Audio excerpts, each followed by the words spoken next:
Hello friends, welcome to Siri foods in Telugu. Instant mix తోటి గుండ్రంగా గులాబ్ జామున్స్ని పగుళ్ళు రాకుండా, అలాగే వేగిన తర్వాత లోపల పచ్చిగా ఉండకుండా ఎలా తయారు చేసుకోవాలో చిన్న చిన్న టిప్స్ తోటి ఈ వీడియోలో చూపిస్తున్నానండి. ఈ వీడియోలో చూపించినట్లుగా కనుక మీరు ఇన్స్టంట్ మిక్స్తో గులాబ్ జామున్స్ చేస్తే ఎక్కడ పగుళ్ళు రాకుండా, లోపల పచ్చిగా లేకుండా చక్కగా నానుతాయి. అలాగే చాలా గుండ్రంగా పగుళ్ళు రాకుండా తయారు చేసుకోగలుగుతారు. పిండిని ఎలా కలుపుకోవాలి, మనం ఏ విధంగా వేయించుకోవాలి అనే దగ్గర నుంచి చిన్న చిన్న టిప్స్ అన్ని వీడియోలో చూపిస్తున్నానండి. ఇన్స్టంట్ మిక్స్ తోటి గులాబ్ జామున్స్ తయారు చేసుకోవడానికి ముందుగా ఒక మిక్సింగ్ బౌల్ తీసుకుని గులాబ్ జామున్ మిక్స్ని తీసుకోండి. ఏ బ్రాండ్ అయినా పర్వాలేదు. నేను MTR గులాబ్ జామున్ మిక్స్ని తీసుకుంటున్నాను. ఈ ఇన్స్టంట్ మిక్స్ని ఒక గ్లాస్లో కానీ కప్పులో కానీ కొలుచుకుని తీసుకోవాలండి. ఇక్కడ నాకు మంచినీళ్ళు తాగే పెద్ద గ్లాస్ తోటి ఒక గ్లాసుడు వచ్చింది. ఈ విధంగా కొంచెం కొంచెంగా నీళ్లు వేసుకుంటూ బాగా మిక్స్ చేసుకోవాలి. చాలా సాఫ్ట్గా మిక్స్ చేసుకోవాలండి. చపాతీ పిండిలాగా గట్టిగా ఉండకూడదు. చూడండి, ఇక్కడ చూపిస్తున్న విధంగా మనకి చేతికి అంటుకుంటూ ఉండాలి. ఈ విధంగా మిక్స్ చేసుకోవాలి. మీరు కావాలంటే గోరువెచ్చని పాలతో అయినా కూడా కలుపుకోవచ్చు. ఈ విధంగా మొత్తం మిక్స్ చేసిన తర్వాత ఒక 1/2 టీ స్పూన్ నెయ్యిని చేతికి రాసుకుని ఒక్కసారి మరలా పైన ఈ విధంగా నేతితోటి ఒక్కసారి కలుపుకోండి. ఇలా మొత్తం కలిపిన తర్వాత మూత పెట్టేసి ఒక 20 నిమిషాల పాటు ఈ ఇన్స్టంట్ మిక్స్ని ఆ విధంగా నాననివ్వాలి. ఇప్పుడు మనం పంచదార పాకం తయారు చేసుకుందాం. స్టవ్ ఆన్ చేసి పైన ఒక గిన్నె పెట్టుకుని, లేదా ఒక మూకుడైనా సరే పెట్టుకుని, ఒక గ్లాస్ ఇన్స్టంట్ మిక్స్కి 2.5 గ్లాసులు పంచదార, 2.5 గ్లాసులు నీళ్లు వేసుకుని పంచదార పాకాన్ని తయారు చేసుకోవాలి. పంచదార పాకం అంటే ఇక్కడ గులాబ్ జామున్స్కి అసలు పాకం ఏమీ రానవసరం లేదండి. జస్ట్ ఈ విధంగా పంచదార అంతా పూర్తిగా కరిగిన తర్వాత ఒక 3 నిమిషాలకి బబుల్స్ వస్తూ ఈ విధంగా మరుగుతూ ఉంటుంది. ఈ విధంగా ఒక 2 మినిట్స్ మరిగితే సరిపోతుంది. అంటే పంచదార పూర్తిగా కరిగిన తర్వాత ఒక 4 మినిట్స్ ఈ విధంగా మరిగితే సరిపోతుందండి. మీరు ఈ టైంలో ఒక్కసారి చేతితోటి ఈ విధంగా ముట్టుకుని చూస్తే జిడ్డుగా నూనెలాగా మీకు అనిపిస్తుంది. ఇలా ఉంటే సరిపోతుంది. ఇప్పుడు దీనికి చక్కగా మంచి సువాసన రావడానికి 1/2 టీ స్పూన్ యాలకుల పౌడర్ని కూడా వేసుకుని ఒక్కసారి బాగా కలుపుకుని స్టవ్ ఆఫ్ చేసేసుకుంటే మనకి గులాబ్ జామున్స్కి పంచదార పాకం అనేది తయారైపోయింది. పాకం అనేది చాలా సులువుగా చేసుకోవచ్చండి. ఇప్పుడు స్టవ్ ఆఫ్ చేసేసి ఈ పంచదార పాకం ఉన్న గిన్నెని పక్కకు పెట్టుకోవాలి.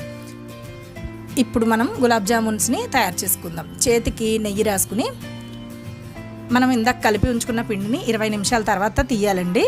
చూడండి, తీసిన తర్వాత మీకు ఈ విధంగా ఎయిర్ బబుల్స్ వచ్చినట్లుగా వస్తాయి. ఇంత సాఫ్ట్గా ఉండాలన్నమాట. కొంచెం ఈ విధంగా చిన్న ముద్దలాగా తీసుకుని 2 అరచేతుల మధ్య పెట్టి ఈ విధంగా గుండ్రంగా ఉండల్లాగా చేసుకోవాలి. మీరు చిన్న చిన్న ఉండలు చేసుకోవాలండి. మనం వేయించినప్పుడు కాస్త పొంగుతాయి, అలాగే పంచదార పాకంలో వేసినప్పుడు కూడా మరి కాస్త పొంగుతాయి. ఇక్కడ చూపిస్తున్న విధంగా చక్కగా ఉండల్లాగా చేసుకోవాలి. ఇలా సాఫ్ట్గా ఉంటే మీరు వేయించినప్పుడు అస్సలు పగలవండి. అలాగే ఈ మిక్స్ని గట్టిగా చేసుకుంటే కనుక ఆయిల్లో వేసినప్పుడు ఆ వేడికి పగిలిపోతాయి. చూడండి, ఈ విధంగా నేను ఇన్స్టంట్ మిక్స్ అంతా కూడా ఉండల్లాగా చేసి పక్కన ఉంచుకున్నాను. ఇప్పుడు స్టవ్ ఆన్ చేసి డీప్ ఫ్రైకి సరిపడా ఆయిల్ పెట్టుకుని ఒక మూకుట్లో ఆయిల్ బాగా వేడైన తర్వాత బాగా సిమ్లోకి పెట్టుకోవాలి. ఇప్పుడు ఈ విధంగా ఒక్కొక్కటిగా మనం ఆయిల్లోకి వేసుకుంటూ ఉండాలి. చూడండి, మనం తయారు చేసుకున్న ఇన్స్టంట్ మిక్స్ తోటి గులాబ్ జామున్స్ అన్నిటిని కూడా ఈ విధంగా ఒక్కొక్కటిగా వేసుకోవాలి. ఇక్కడ మనం వేయించుకునేటప్పుడు ఏంటంటే ఆయిల్ బాగా వేడిగా ఉన్నప్పుడు కూడా వేయకూడదండి. పైన వేగిపోయి మధ్యలో వేగకుండా పచ్చిగా ఉండిపోతుంది. అలాగే మరి అస్సలు వేడి లేనప్పుడు కూడా వేయకూడదండి. అప్పుడు కూడా పగుళ్ళు వచ్చేస్తాయి. బాగా వేడెక్కిపోయిన ఆయిల్ని బాగా సిమ్లో పెట్టుకుని ఇప్పుడు 1 నిమిషం తర్వాత, అంటే కొద్దిగా చల్లారుతుంది కదా, అప్పుడు ఒక్కొక్కటిగా ఈ ఉండల్ని వేసుకుని వేయించుకోవాలి. వేసిన వెంటనే మనం గరిటె పెట్టకుండా ఈ విధంగా అవి పైకి తేలిన తర్వాత ఒక చెంచాతోటి ఈ విధంగా గుండ్రంగా తిప్పుకుంటూ 2 వైపులా కాస్త వేగినట్లుగా కలర్ వస్తుంది కదా, అప్పుడు గరిటెతోటి అటు ఇటు టర్న్ చేసుకుంటూ కాస్త ముదురు ఎరుపు రంగు వచ్చేంత వరకు వేయించుకోవాలి. ఇక్కడ మనం వేయించుకునేటప్పుడు నూనె వేడిని బట్టి కూడా మనకు పగుళ్ళు రావడం అనేది ఉంటుందండి. నేను చెప్పినట్లుగా బాగా వేడెక్కిన నూనెని కాస్త చల్లారిన తర్వాత మనం వేసుకుని వేయించుకోవాలి.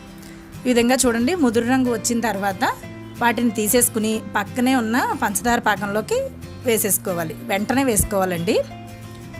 వేడి మీద ఉండగానే వేసుకుంటే లోపల వరకు నానుతాయి. అలాగే మిగతా ఉండలన్నింటినీ కూడా వేయించేసుకుని పాకంలో వేసేసి మూత పెట్టేసి 1 గంట తర్వాత అప్పుడు మనం సర్వ్ చేసుకోవాలండి. గంట సేపటికి మొత్తం నాని ఉంటాయి. చూస్తున్నారు కదా, ఇక్కడ నేను 1 గంట తర్వాత చూపిస్తున్నాను.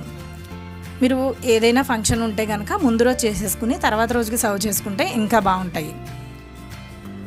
చూడండి ఎంత గుండ్రంగా ఎక్కడ పగుళ్ళు లేకుండా వచ్చేయండి. నేను ఈ వీడియోలో చెప్పిన టిప్స్ కనుక పాటించి మీరు పిండిని సాఫ్ట్గా కలుపుకుని చక్కగా ఆయిల్ వేడి అనేది చాలా తక్కువ ఉండేలా చూసుకుని వేయించుకుంటే కనుక చక్కగా పగుళ్ళు రాకుండా, అలాగే లోపల పచ్చిగా లేకుండా కూడా వేగుతాయి. ఇక్కడ నేను ఒకటి చూపిస్తున్నాను చూడండి.